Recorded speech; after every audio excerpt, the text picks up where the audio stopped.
Busca un altre tema pel teu treball de recerca i para de retratar-me. Para de retratar-me. Posis aquí. El pare Riera m'ha aprovat el projecte amb entusiasme i joia. Para de retratar-me. El pare Riera m'ha dit que havia de gravar des del minut 0.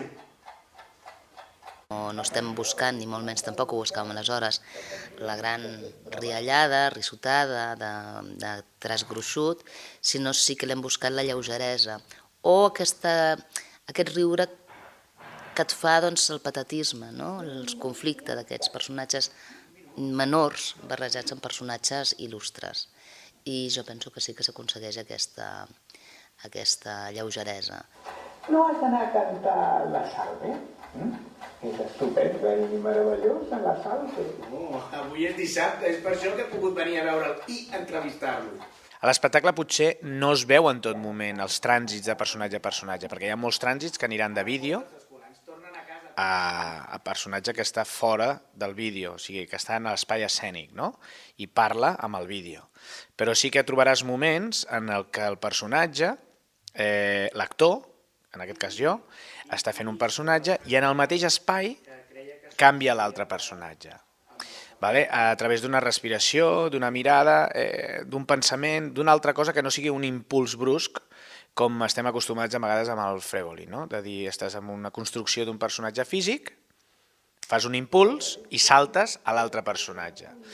El que vols que t'expliqui és que a partir d'un canvi de respiració, d'una mirada, d'un pensament intern, un pensament intern de l'altre personatge, encara amb el cos construït de l'anterior personatge, però tu mentalment com a actor ja estàs pensant com el proper personatge.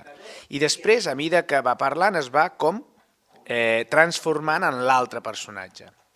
Una cosa de respiració i després de trobar aquest pensament que et porta a l'altre costat o una mirada cap enfora que et porta a l'altre costat, més que un minisegon de l'actor que diu «Ara canvio!» Això no ho faig, no salto a l'altre personatge, sinó que hi ha com una mena de treball ja dramatúrgic, actoral, que et trasllada a l'altre costat. El mateix dia que Hitler s'entrevistava amb Franco en Daya. Cada muntatge hauria de contenir d'alguna manera les seves pròpies normes, no? Vull dir, estem superacostumats a que el teatre sigui un art de convenció, potser el que més. És l'art de més convenció i també l'art més convencional en molts casos, no? Llavors, que un muntatge d'alguna manera construeixi les seves pròpies normes, li proposi un joc nou a l'espectador, ho trobo molt divertit. Vull dir, això sembla que hi hagi ingredients, diguéssim, dissonants, però en el fons a l'hora de treballar han sigut tot ingredients que han lligat molt bé, en el sentit que sí que hi ha extrems, però tots han jugat a favor del muntatge d'una forma molt bèstia, no? I penso que això ha fet que el llenguatge que proposa l'espectacle sigui un llenguatge peculiar, sense inventar les sopes d'all, perquè posar vídeo en escena ja ho ha fet tothom, però sí que la manera com es presenta, l'humor que es desprèn de que un actor parli amb si mateix fent un altre personatge, crec que posa a l'espectador en un lloc entranyable, en un lloc de relax, en un lloc, diguéssim, en un lloc de recepció de comèdia, i des d'un lloc on l'espectador se sent còmode perquè sap que ve a riure, de vegades hi ha certs missatges que arriben d'una forma molt més profunda. Que vol dir del tot impossible. Humana elevat. Sí, doncs que vingui elevat. L'hem tractat, jo crec que amb una certa...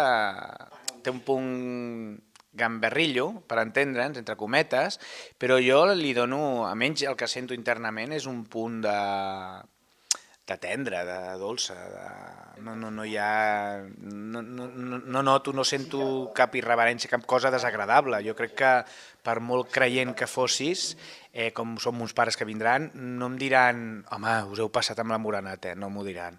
Saps? Me'n recordo la meva àvia, que era molt creient, que quan jo treballava amb el Toni Albà feia el papa.